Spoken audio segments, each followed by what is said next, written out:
చెప్తారు కాబట్టి మీరు జాగ్రత్తగా వినాలని కోరుతున్నాను. అంబేద్కర్ కోనసీమ జిల్లా అమలాపురంలో మైనర్ బాలికకు సంబంధించిన వైద్య వ్యవహారం వివాదాస్పదంగా మారింది.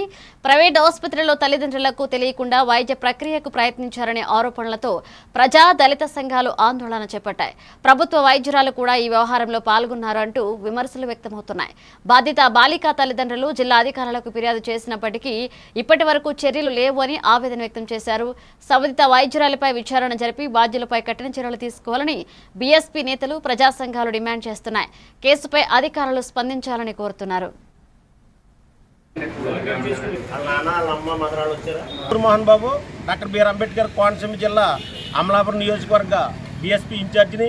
ఏదైతే నిన్న మరి మైనరీ బాలికకు ఈ అబార్షన్ ఏదైతే చేశారో డాక్టర్ శిరీష గారిపై చట్టబద్ధమైన చర్య తీసుకోవాలని మేము నిన్న ఎస్పీ గారిని కలెక్టర్ గారిని కలిసి ఇచ్చాం.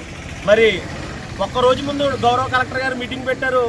మహిళల పట్ల పిల్లల పట్ల ఈ జరుగుతున్నటువంటి భ్రూణహత్యల మీద చాలా చట్టబద్ధమైన చర్యలు ఉంటాయని అన్నారు.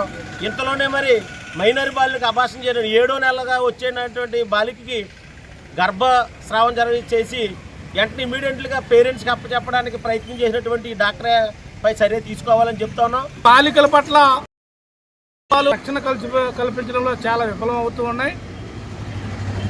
అమ్మాయిని కిడ్నాప్ చేసి అత్యాచారం చేసి మరి ప్రెగ్నెన్సీకి గురి చేయడమే కాకుండా మరి అక్రమంగా తీసుకొచ్చి అబార్షన్ చేయించడం అనేది చాలా అత్యంత దారుణం. అలాగే జిల్లాలో ఉన్నటువంటి ప్రైవేట్ హాస్పిటల్లో వీటికి దందాగా నిలుస్తున్నాయి. ఆ మైనర్ బాలికలకు ప్రెగ్నెన్సీ విషయంలో అబార్షన్ చేయడంలో చాలా అక్రమాలు జరుగుతున్నాయి.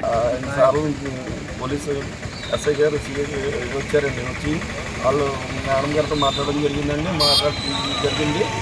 మాట్లాడిన తర్వాత ఇలాగ అబ్బాయి ఏమో ఇక్కడ వదిలేసి వాళ్ళు బళ్ళు అన్నీ వదిలేసి పారిపోయారండి. వాళ్ళ ఫ్రెండ్స్ అంతా అబ్బాయి